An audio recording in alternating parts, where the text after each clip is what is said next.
ito si Mary Apple nga nag-video mga electric pasaylo kay Mayor Lampagos sa Panabo City o Kamamjuan o sa gobyerno nga nakahimo nagtuan kadaot gabiin. O lang to, delete na dahil na mo ang video.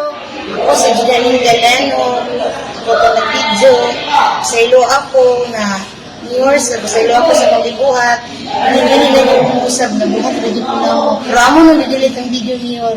Ako, si Rangeline, sa Quest Alteres. Ayaw ang tanto, pasaylo bahin atong video. Mayor, Relapagos, sorry dyan kayo sa akong nabuhat na video, nag-viral. Tungod lang ato na daot ang pangalan sa gobyerno.